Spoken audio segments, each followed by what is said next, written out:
करने के बाद अपने अपने नगर को आप जाओगे, अपनी कॉलोनी में जाओगे, अपने मोहल्ले में जाओगे, अपने घर को जाओगे, कोई घर का व्यक्ति नहीं आया, कोई गांव का व्यक्ति नहीं आया, कोई खेड़े का व्यक्ति नहीं आया, अगर आपके जाने पर आपके मुख का भी दर्शन कर लेता है तो उसकी भी 71 पीढ़ी पार उतरती चली जाती है। इतना प्रमाण शिव महापुराण के अंदर, इतना प्रमाण। शंकर भगवान पर चढ़े हुए जल का इतना प्रमाण है कि ना जाने कितने ताप कितने पाप शंकर पर चढ़े हुए जल का आचमन करने से, सींचन कर लेने से, एक बेलपत्री को मात्र मस्तक पर रख लेने से, लगा लेने से ना जाने कितने कितने पाप समाप्त हो जाते, कितने पाप। अब ये इस बेटी ने लिखा ना इस पत्र में, मेरा बेटा 5 साल का होने के बाद भी 5 साल जैसा नहीं है। मेरा बेटा, मेरी बेटी 5 साल की, मेरा बेटा 5 साल का, क्योंकि दोनों जुड़वा हुए। मेरी बेटी 5 साल की लगती पर मेरा बेटा 5 साल का नहीं। डॉक्टर ने कहा इसको एक बीमारी हो गई है, इस बीमारी के कारण जब फिट आती है तो बेटे का विकास नहीं होता, इसका शरीर नहीं बढ़ेगा, इसके पांव हाथ टेढ़े हो जाएंगे, इसका विकास नहीं होगा, देख नहीं पाएगा, सुन नहीं पाएगा, बोल नहीं पाएगा, विकास नहीं होगा। फिर मैंने एक काम चालू करा, शंकर जी के मंदिर जाती, जल चढ़ाती, उस जल को लाकर अपने बेटे को पिला देती और बेटे के स्नान में बेटे के शरीर पर उस पूरे शरीर को जल लगा देती। केवल मैंने 1.5 महीना लगातार जल चढ़ाया और दुर्गाष्टमी का जो प्रयोग आपने बताया था मूंगा का, वो कर दिया। पशुपतिनाथ का व्रत किया, दूसरे व्रत में तो मेरा बेटा चलना प्रारंभ कर दिया। ये शिव तत्व है, ये शंभु, ये ओघड़ी, ये शंकर है। दुनिया के लोग कहेंगे शंकर पे चढ़ा हुआ जल सींचना नहीं, शंकर पे चढ़ा जल पीना नहीं, शंकर पे चढ़ा हुआ जल का आचमन मत करना, बेलपत्री मत खाना, ये मत करना, वो मत करना। शिव तुम्हारा, जल तुम्हारा, मन तुम्हारा, अगर तुम्हारा दिल करे तो प्रतिदिन करना और नहीं मन करे तुम किसी दूसरे के कहने पर जाओ तो भले छोड़ देना, पर शंकर पर करा भरोसा कभी टूटता नहीं है, शिव संभाल लेता है। शिव पर करा भरोसा कभी टूटता नहीं है, शिव संभाल लेता है। और हमारी वाणी पर भरोसा मत करना। आप तो गीता प्रेस गोरखपुर की शिव पुराण लेकर आओ, उसको धीरे धीरे आराम से पढ़ो। पढ़ने पर आपको ज्ञात होगा कि शंकर पर चढ़े हुए जल का मात्र आचमन करने से, सींचन करने से हमारे ना जाने कितने ताप कितने पाप समाप्त होते चले जाते हैं। शिव महापुराण में लिखा है शंकर को चढ़ा हुआ प्रसाद का मात्र दर्शन कर लेने से व्यक्ति को सारे तीर्थों का पुण्य फल प्राप्त हो जाता है। शिव महापुराण में लिखा है, एक एक शब्द का स्मरण करिए, शिव पुराण के एक एक शब्द का स्मरण। मूंगा ने कहा, बाबा मैं नहीं जानता किसी का बच्चा, मैंने आपके जो जलाधारी को साफ किया है इसमें से मैंने निर्माल्य हटाया है। बाबा आप कृपा करना, किसी का बच्चा पानी में डूब रहा हो तो उसको निकाल दे। अपने लिए नहीं मांगा, उसको नहीं मालूम था कि मेरा बेटा, उसको नहीं मालूम था कि मेरा पुत्र, उसको नहीं मालूम कि मेरा बेटा मेरा पुत्र।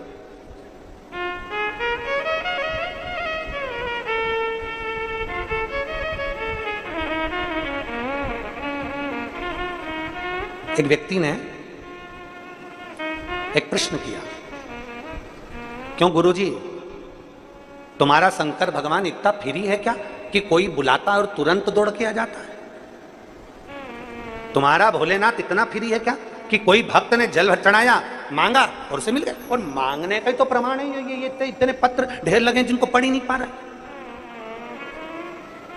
तुम्हारा शंकर भगवान इतना फ्री कि हमारे देवता तो कभी आते नहीं, तुम्हारा भगवान तो बस जल चढ़ाओ, 3 बार ताली बजाओ, हर हर महादेव कहो, बब्बाम भोले कहो और बाबा देवादिदेव महादेव सामने आ जाता है। तुम्हारा शंकर भगवान इतनी जल्दी पुकार सुनकर आ जाता है। तो हमने कहा भैया शंकर भगवान और भक्त का रिश्ता दुनिया के लोग नहीं समझ सकते।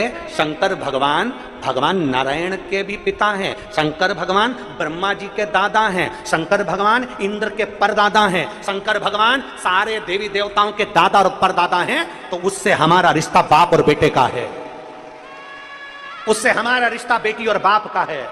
वो हमारा पिता है, हम उसके बेटा बेटी हैं, बेटा बेटी हैं। और कौन बाप होगा, कौन बाप होगा जिसके सामने बच्चा पानी में डूब रहा हो और बाप बचाने के लिए नहीं कूदेगा क्या? बोलो तो जम के जरा, कूदेगा कि नहीं कूदेगा? कौन बाप होगा जो अपने बच्चे को बचाने के लिए ना कूदेगा? बाप तुरंत पानी में कूदेगा, भले उसको तैरना आता हो ना आता हो, पर मेरा बेटा मेरा बेटा मेरा बेटा, वो तुरंत कूद जाएगा और अपने बेटे को बचाने का प्रयास करेगा। हम निवेदन करना चाहेंगे, हमारा शंकर भगवान, हमारा ओघड़दानी, हमारा विश्वनाथ, हमारा ओमकारनाथ, हमारा महाकाल राजा, मेरा कुबेर भंडारी भी ऐसा ही है। जब अपने बच्चे को डूबता हुआ देखता है, कष्ट में देखता है, तो वो एक ना एक दिन कूद ही जाता है और उसका हाथ पकड़कर निकाल ही देता है। वो शिव है, बोल बम का नारा है, जरा जम के बोलो, बोल बम का नारा है। वो शंकर, वो घड़ी, वो शिव है, उसको समझना चाहिए। इसलिए निवेदन, उसको समझो।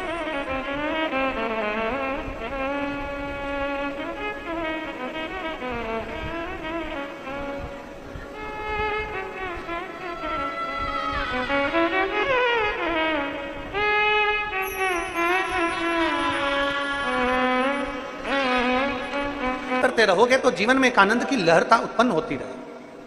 हमने पहले भी कथा में कहा कि हिंदू राष्ट्र बनने में देरी नहीं है, पर सबसे पहले आपको और हमको हिंदू राष्ट्र बनाने के लिए आपको और हमको हमारे दिल में राष्ट्र भक्ति को जागृत करना पड़ेगा, गौ माता की सेवा करना पड़ेगी और मस्तक पर तिलक लगाना पड़ेगा और देवालय शिवालय में जाना चालू करना पड़ेगा।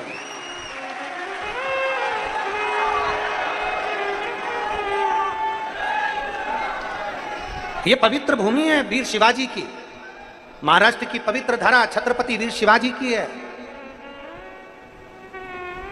और यह वो महाराष्ट्र की पवित्र भूमि है जिस भूमि पर बाला साहब ठाकरे जैसा बैठकर भी एक हुक्म चला देता था तो पूरा महाराष्ट्र उसको देखता। यह वो पवित्र भूमि है जिस भूमि पर स्वयं जीजाबाई अपने बेटे को उपदेश देती हैं और राष्ट्र पर विजय प्राप्त करती हैं। ऐसी पवित्र भूमि है वीर शिवाजी की, जहां छत्रपति वीर शिवाजी हैं। ऐसा पवित्र भूमि जहां पर गुरु गोविंद सिंह जैसे इस नांदेड़ की धरा पर विराजमान हैं, जो कई बार इस राष्ट्र को एक आनंदता, एक भाव प्रदान करते रहे। एक साधारण भूमि नहीं है।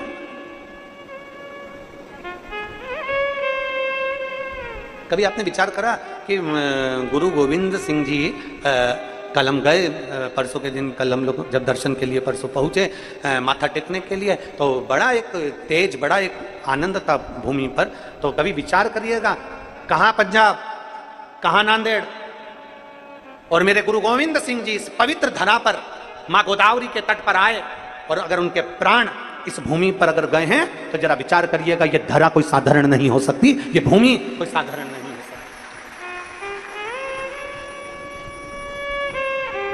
जानों ने अपने शरीर का बलिदान दिया, और वो भी राष्ट्र हित के लिए, देश हित के लिए।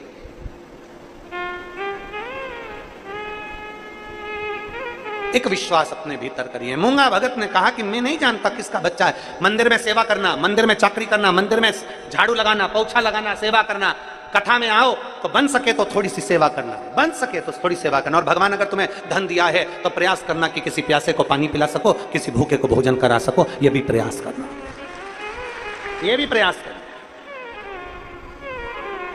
और फिर निवेदन है जितने भी पानी पिलाने वाले हैं उनको भी कि प्रयास करना कि ये जो अंदर बैठे हैं ये तो छांव में बैठे हैं, पानी जो धूप में बैठे हैं उनको पिलाने का प्रयास करना, जो 4 घंटे 6 घंटे से लगन लगाकर बैठे हुए हैं कि हम कथा सुनना है, जहां जगह मिल जाएगी, छाता लगाया, बैठ गए, कथा कर तत्व ग्रहण किया। हटाते हुए निर्माल्य को पानी में से हटाया। कोई बच्चा डूब रहा हो तो मैं निवेदन करूं बाबा उसको बचा लेना। इनको नहीं मालूम कि मेरा ही बेटा पानी में डूब रहा है, इनको नहीं मालूम कि मेरा पुत्र है।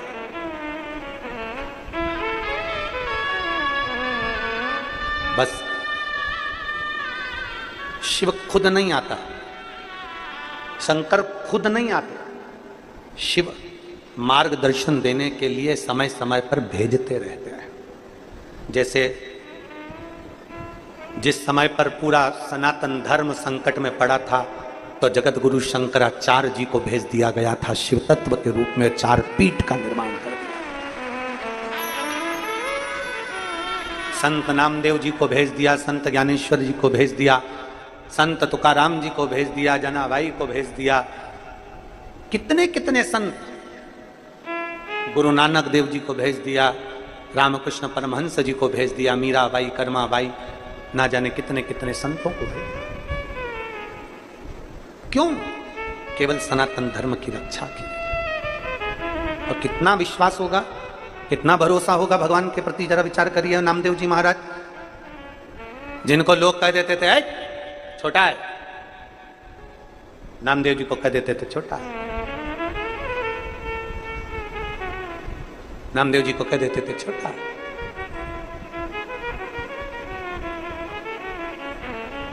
गुरु ग्रंथ साहिब में 60 पद श्री नामदेव जी महाराज के लिए है। गुरु ग्रंथ साहिब में 60 पद, क्योंकि नामदेव जी महाराज ने पंजाब की भूमि पर पहुंचकर नामदेव जी महाराज ने गुरु नानक देव जी के चरणों का स्मरण करते हुए गुरु नानक देव जी के साथ में बैठकर उनकी संगत में नामदेव जी महाराज ने भगवान राम जी का गुणगान करते हुए संतों का गुणगान किया।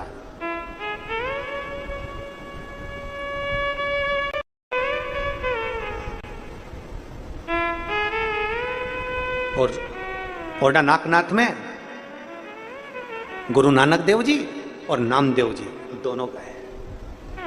होंडा नागनाथ में महादेव के सम्मुख में, और जैसे ही नामदेव जी अंदर गए तो विद्वानों ने कहा ये कौन अंदर आ गया, इतना इतना नाच रहा है, कूद रहा है, ये कौन अंदर आ गया? उठाकर मंदिर के पीछे डाल दिया गया नामदेव जी को। नामदेव जी के पीछे डलते आंख में जल थे। गुरु नानक देव जी देख रहे थे। गुरु नानक देव जी ने कहा, नामदेव तुम्हें क्या तुम्हारी भक्ति पर